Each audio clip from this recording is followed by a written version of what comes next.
contrary, doing it different. Woke up, got dressed. It's Friday morning, but I feel distressed. Brushed my teeth at 6:40 and I left the house. I was worrying about girl troubles, only thing I could think about. I picked up a friend and we got to school in time for early bird. Time passed, I was in the second hour, still barely said a word. My buddy beat me there, his name is Madsen. He's a kind and smart kid and known by the ladies for being handsome.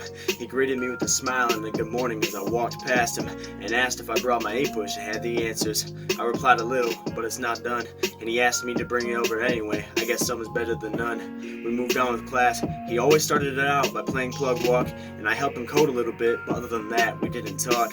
Next was third hour. It's our dreaded A-push.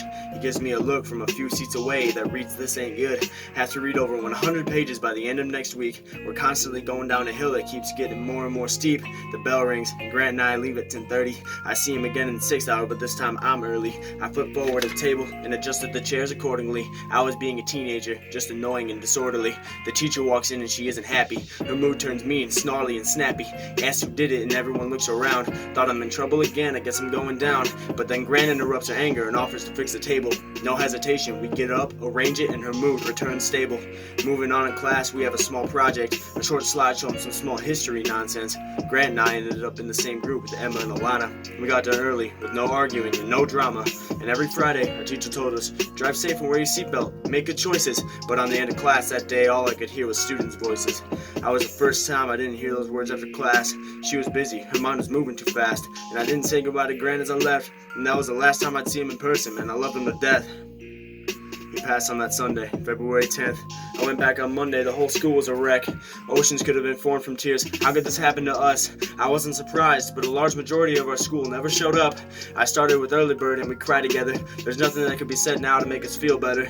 We were let out early because they had a staff meeting, and we went to our lockers and then sat in the commons, our hearts grieving. We went the first hour and I got the same announcement. I started to cry at Grant's name as she pronounced it.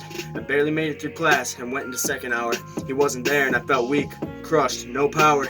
I coded through my tears, the hurt of loss became fonder. I put my headphones in and listened to Plug Walk in his honor. I sat down in A-push and handed in my quiz. I didn't expect Mr. Fisher to get too emotional, but he did. And even though we complained about it Friday, Grant will never be able to read those pages. No going back or stopping time, it always changes. I went through the rest of the day feeling lost and empty. The halls were nearly silent along with every class on entry. I realized that what I was worrying about is stupid and pointless, and I don't think we realize this unless something destroys us. We're going to miss your smile, your laugh, and the good times. And without you, there's going to be a lot of joys that we won't find.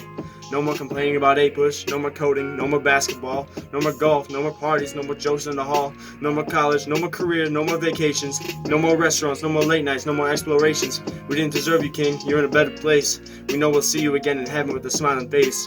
And even though we know you're gone, none of this seems true. So even though you're not with us, Grant, we love you.